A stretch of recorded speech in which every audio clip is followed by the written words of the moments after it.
തീർന്നോ ചോറും തീർന്നോ അവര് ചക്കയും കഴുകി വെച്ചു. ഇനിയിപ്പോടെ നിന്ന് തന്നെ കാര്യം ഒന്നും പറയണ്ട മുതലാളി. അപ്പറേ വലിയ മീൻ വാങ്ങിച്ച മുതലാളിയും കണ്ടതല്ലേ. അതുകൊണ്ട് താമസം 2 ദിവസത്തേന് അപ്പുറത്തെ വീട്ടിലേക്ക് മാറ്റി. ഫുഡ് ആൻഡ് അക്കോമഡേഷൻ ഫ്രീ അല്ലായി. മീൻ വറുത്താന്നൊക്കെ പറഞ്ഞോണ്ടല്ല നല്ല കിഡ്മാസ് മീൻ വറുത്തമായിരുന്നു. ഇന്നായപ്പോ കഞ്ഞിയാന്നേ. അതുകൊണ്ട് ഞാനും പിള്ളേരും പോന്നു. ഇവിടെ പിന്നെ ആണെങ്കിൽ രാവിലെ മുതലാളി മീൻ വാങ്ങിച്ചോണ്ട് വന്നത് ഈ ക്രിസ്മസ് പൂച്ചാണ്ടി കണ്ടായിരുന്നു. ദൂരെ യാത്രയിലായിരുന്നു മുതലാളി. നല്ല ക്ഷീണമുണ്ട്. കുറച്ചു നേരം വിശ്രമിച്ചിട്ടെ അപ്പോഴത്തേനും മുതലാളി ആഹാരം കാരാക്കിക്കും. നോക്കി നിൽക്കാതെ പെട്ടെന്ന് ആയിക്കോട്ടെ മുതലാളി. അതിനുള്ളിൽ വേണം അടുത്ത 3-4 ദിവസത്തെ പ്ലാൻ ആലോചിക്കാൻ. ഏതൊക്കെ വീടുകളിൽ മീൻ വാങ്ങാൻ സാധ്യതയുണ്ട്, ഏതൊക്കെ വീടുകളിലേക്ക് താമസം മാറ്റണം, അങ്ങനെ മുതലാളിയോട് ഞാൻ 1000 തവണ പറഞ്ഞതാ ക്രിസ്മസ് പൂച്ചാണ്ടി പറയുന്നത് കേക്കല്ലേ എന്ന്. റേഷൻ കട വഴി ഗ്യാസ് കിട്ടുമെന്ന് രാവിലെ ക്രിസ്മസ് പൂച്ചാണ്ടി പറഞ്ഞാൽ കിട്ടുക. സൈക്കിളും സഞ്ചിയായിട്ട് ഇറങ്ങിയേക്കോണം മുതലാളി. അപ്പോഴേ പറഞ്ഞ് ഇനി വീട്ടിൽ ചെല്ലുമ്പോൾ അവിടെ ഇരിക്കുന്ന സ്റ്റൗ സാധനങ്ങളും കാണുന്നുണ്ട്. സൈക്കിൾ എടുത്തോണ്ട് പോകുന്നത് നന്നായി, ഇല്ലെങ്കിൽ അതും പോയേനി. പെട്ടെന്നാട്ടെ മുതലാളി.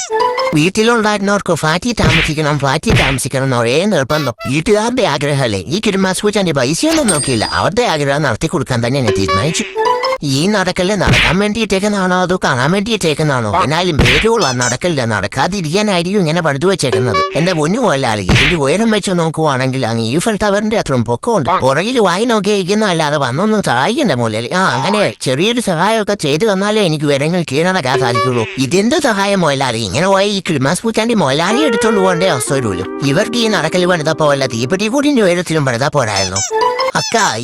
വെക്കം പോയ എടാ അത് പറഞ്ഞപ്പോഴോ നീ എപ്പോഴാടാ പോണേ? നീ ഒന്ന് പോയായിരുന്നെങ്കിൽ ഈ ക്രിസ്മസ് പൂച്ചാണ്ടിക്ക് മീൻ വറുത്തം കൂട്ടി ചോറിനായിരുന്നു. രാവിലെ മുതലാളി മീൻ വാങ്ങിച്ചോട്ട് തന്നെ ഞാൻ കണ്ടതാ. അല്ലെങ്കിൽ നീ മുതലാളിക്ക് ഒരു ദിവസം മീൻ വറുത്ത ഇല്ലെങ്കിലും കുഴപ്പമില്ല.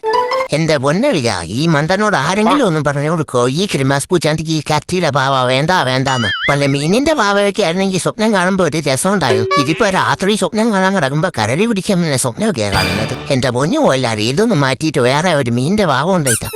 എന്റെ പൊന്നു മുതലാളി നാടുവിടുവാണ് ഈ ക്രിസ്മസ് പൂച്ചാണ്ടി ഉണ്ട്. എന്റെ പൊന്നു മുതലാളി, നാട്ടിലുള്ള മീൻകടനെല്ലാം മുതലാളിയുടെ പേരിൽ ഈ ക്രിസ്മസ് പൂച്ചാണ്ടി കടം വാങ്ങി വെച്ചേക്കും. മീൻകടക്കാരുടെ സ്നേഹം പേടിച്ചിട്ട് എങ്ങോട്ടെങ്കിലും പോകാന്ന് വിചാരിച്ചു. എന്റെ പേര് ക്രിസ്മസ് പശുമ്പാന്ന. ചിലര് ക്രിസ്മസ് പൂച്ചാണ്ടിന്നും വിളിക്കും. കളർ കണ്ടിട്ട് മനസ്സിലായില്ലേ, നമ്മളൊക്കെ ബന്ധുക്കാരാന്നേ. അപ്പൊ ഞാനിപ്പോ എന്താന്ന് വെച്ചാൽ ആ കഴുത്തേ കിടക്കുന്ന മണിയൊന്ന് കിട്ടുമായിരുന്നെങ്കിൽ നല്ലതായിരുന്നു. പണയം വെക്കും. ഇനി മണി തരാൻ ബുദ്ധിമുട്ടാണെങ്കിൽ വരെ വൈക്കോലോ പിണ്ണാക്കോ തവിട്ടോ അങ്ങനെ എന്തെങ്കിലും ആയിട്ട് തന്നാൽ മതി. പിന്നെ തരുമ്പോ കുറഞ്ഞതൊരു ലോഡെങ്കിലും വേണ്ടി വരും.